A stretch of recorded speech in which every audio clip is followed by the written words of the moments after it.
And we have motion. You see Dragon physically separating from the International Space Station, 1:32 a.m. Central Time. The International Space Station, 253 statute miles over Sudan.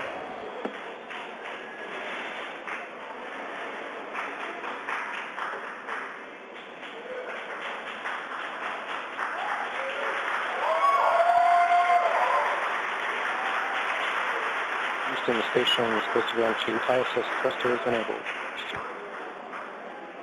Copy.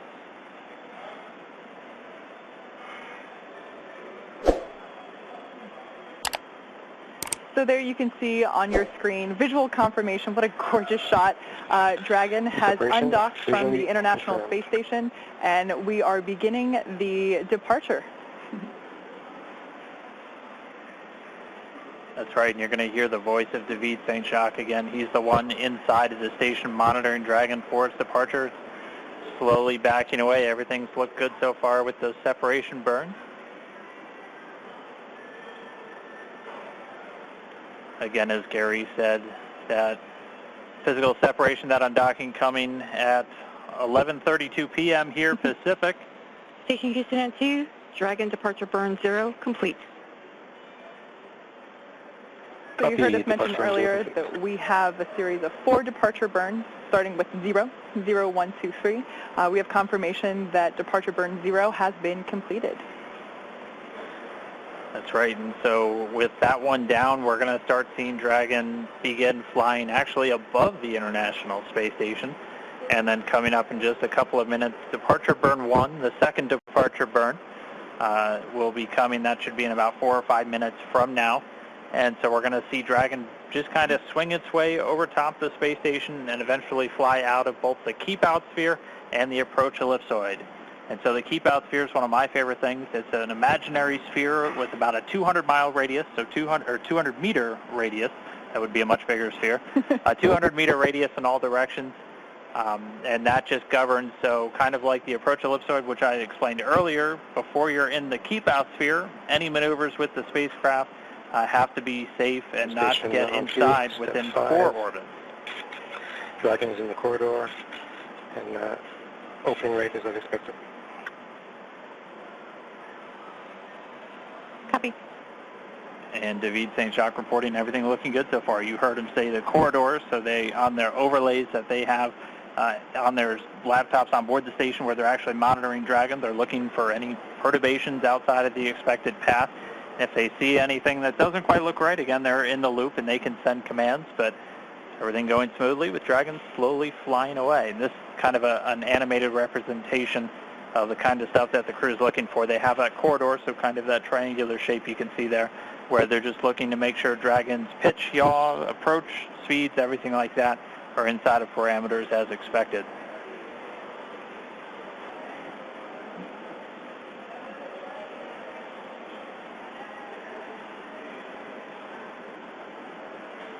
Dragon continuing to fly free. Look, everything looking good so far.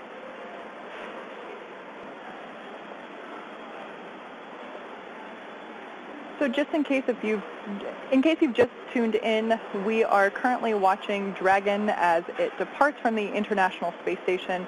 It's been a really smooth operation so far with the undocking procedure, and now we're moving into departure. As of right now, you can see on your screen the Dragon capsule moving away from the approach ellipsoid.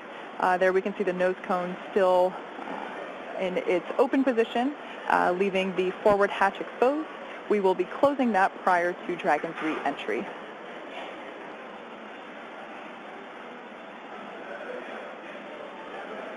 And so we're continuing to get really great views. Dragon backdrop by the inky blackness of space. You'll see the cameras are a little bit jerky in their motions. They're actually being controlled by somebody on the ground in mission control.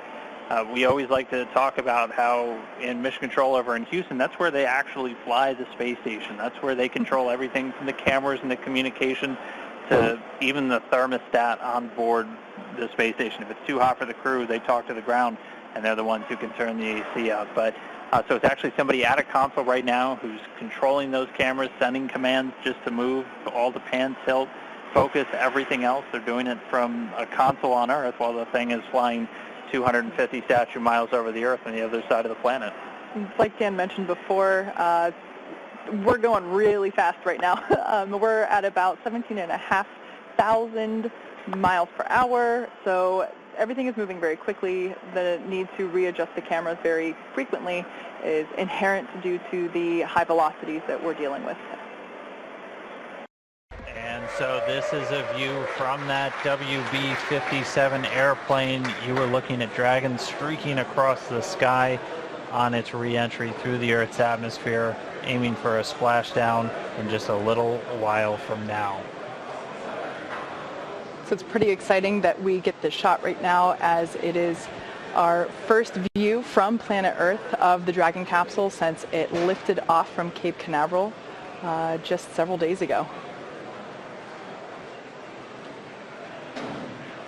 I will say this is a pretty rare treat to be able to see this here. And again, this video is coming from a NASA airplane that we're flying around that recovery zone there, a WB-57.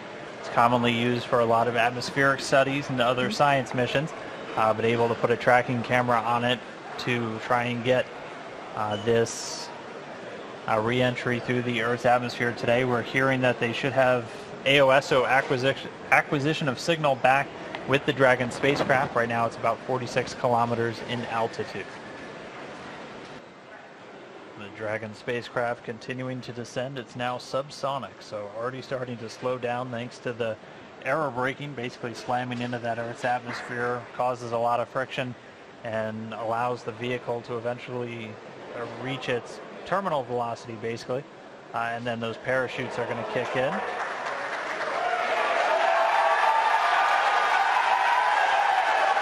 So there you have visual confirmation of the deployment of our drogue parachutes. This is the first of 2 parachute deployments.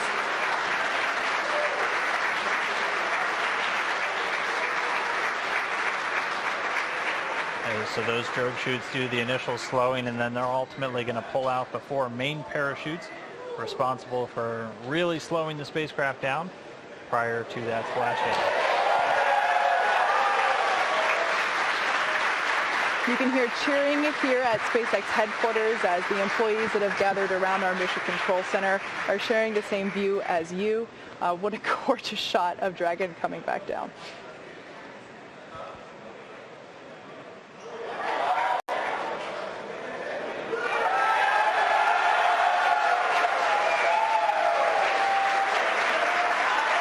And here come the mains.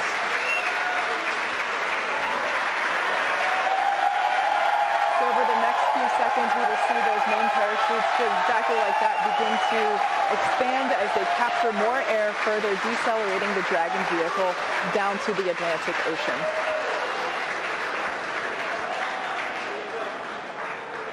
Really can't ask for a more picture-perfect shot than that.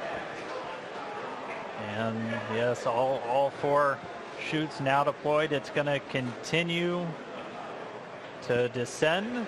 It's going to continue to slow down and then ultimately splash down in the Atlantic there. We're now under 1 kilometer in altitude.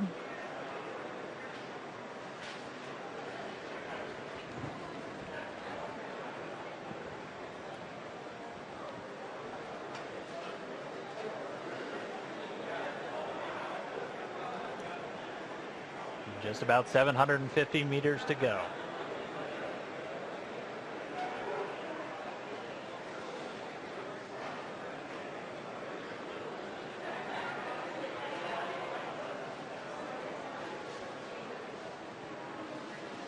In case if you're just joining us, you can see on your screen there, Dragon has just re-entered the Earth's atmosphere after departing from the International Space Station. We have a gorgeous shot of 4 healthy parachutes deployed and slowing the vehicle down as it is approaching the surface of the Atlantic Ocean off the coast of Florida. And it's continuing to descend under those chutes. We just passed 500 meters. Everything continuing to look good via reports to all the flight control teams. Now we're at about 400 meters.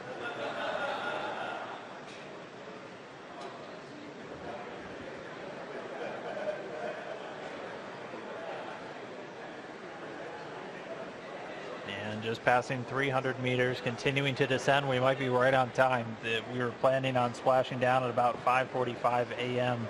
Pacific, and we're getting real close to that bingo time. Just past 200 meters.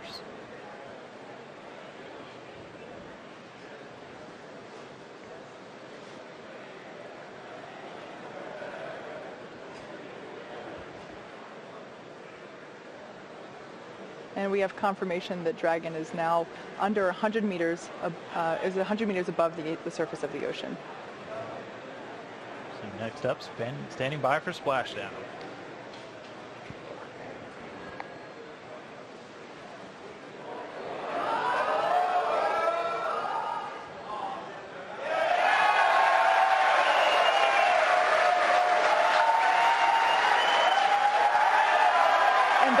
Confirmation of splashdown. Dragon has returned to planet Earth. It is now back home, and you can see on your screen our two fast boats racing out to the capsule, now in recovery. That splashdown came right on time, 5:45 a.m. Pacific, 8:45 a.m. over on the East Coast. The teams that have been ready and waiting, they were staged just a few nautical miles away. They're going to start moving in now. You can see those two fast approach boats already speeding their way towards the capsule.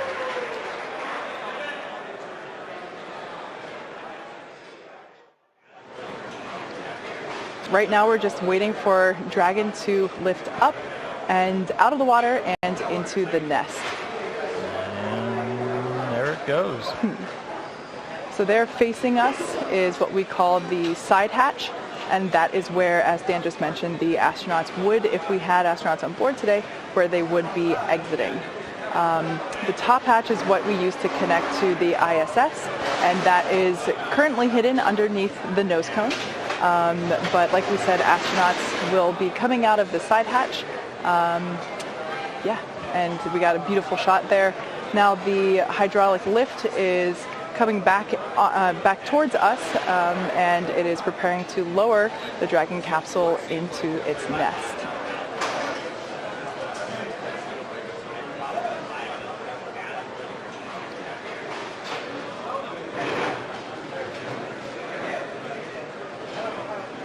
Like we said, we are treating this demonstration mission with the recovery operations as if there were actual astronauts on board.